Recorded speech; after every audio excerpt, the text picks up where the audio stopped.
ಸಖತ್ ಖಾರ ಬಣ್ಣ ಮತ್ತು ರುಚಿ ಆಚಿ ಚಿಲ್ಲಿ ಪೌಡರ್.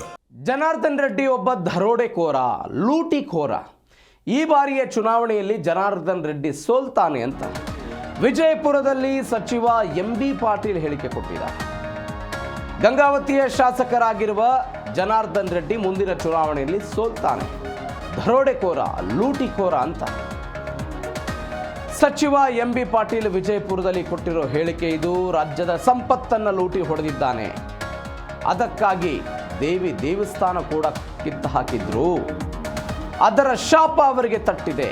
ರಾಜ್ಯದ ಸಂಪತ್ತನ್ನು ಲೂಟಿ ಹೊಡೆದಿದ್ದಾನೆ ಅಂತ, ಅದಕ್ಕಾಗಿ ದೇವಿಯ ದೇವಸ್ಥಾನವನ್ನು ಕೂಡ ಕಿತ್ತು ಹಾಕಿದ್ರು, ಅದರ ಶಾಪ ಅವರಿಗೆ ತಟ್ಟಿದೆ, ಚುನಾವಣೆಯಲ್ಲಿ ಸೋಲ್ತಾನೆ ಅಂತ ಎಂಬಿ ಪಾಟೀಲ್ರ ಮಾತು ವಿಜಯಪುರದಲ್ಲಿ. ಗಂಗಾವತಿಯ ಶಾಸಕ ಜನಾರ್ದನ್ ರೆಡ್ಡಿ ಅವರ ಕುರಿತಂತೆ ಎಂಬಿ ಪಾಟೀಲ್ ಕೊಟ್ಟಿರೋ ಹೇಳಿಕೆ ಇದು. 2023ರ ವಿಧಾನಸಭಾ ಚುನಾವಣೆಯಲ್ಲಿ KRPP ಪಾರ್ಟಿಯಿಂದ, ಅಂದರೆ ಅವರದೇ ಒಂದು ಪಾರ್ಟಿಯನ್ನು ಸ್ಥಾಪಿಸಿ ಜನಾರ್ದನ್ ರೆಡ್ಡಿ ಚುನಾವಣಾ ಕಣಕ್ಕಿಳಿದಿದ್ದರು. ಇದೀಗ ಅವರ ವಿರುದ್ಧ ಎಂಬಿ ಪಾಟೀಲ್ ಹೇಳಿಕೆ ಕೊಟ್ಟಿದ್ದಾರೆ. ಜನಾರ್ದನ್ ರೆಡ್ಡಿ ಅವರ ವಿರುದ್ಧ ಕೊಟ್ಟಿರುವಂಥ ಹೇಳಿಕೆ ಇದು. ದರೋಡೆಕೋರರು, ಲೂಟಿಕೋರರು ಅಂತ. ವಿಪರ್ಯಾಸ ಅಂದರೆ 2023ರ ಚುನಾವಣೆ ಆದಮೇಲೆ ಇದೇ ಜನಾರ್ದನ್ ರೆಡ್ಡಿ ಕಾಂಗ್ರೆಸ್ಸಿಗೆ ಸಪೋರ್ಟ್ ಮಾಡಿದ್ರು.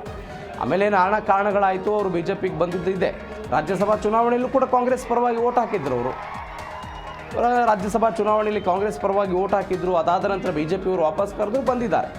ಈಗ ಅವರ ವಿರುದ್ಧ ಎಂಬಿ ಪಾಟೀಲ್ ಹೇಳ್ತಾ ಇದ್ದಾರೆ, ಅವರಿಗೆ ದೇವಿಯ ಶಾಪ ಇದೆ, ಹೀಗಾಗಿ ಮುಂದಿನ ಚುನಾವಣೆಯಲ್ಲಿ, ಈಗ ಬರುವ ಚುನಾವಣೆಯಲ್ಲಿ ಅವರು ಸೋಲ್ತಾರೆ, ಲೂಟಿಕೋರರಾಗಿದ್ದರು, ಅವರು ರಾಜ್ಯದ ಸಂಪತ್ತನ್ನು ಲೂಟಿ ಹೊಡೆದಿದ್ದಾರೆ, ಹೀಗಾಗಿ ಚುನಾವಣೆಯಲ್ಲಿ ಸೋಲ್ತಾರೆ ಅಂತ ಜಲಸಂಪನ್ಮೂಲ ಸಚಿವ ಎಂಬಿ ಪಾಟೀಲ್ರ ಮಾತು ವಿಜಯಪುರದಲ್ಲಿ.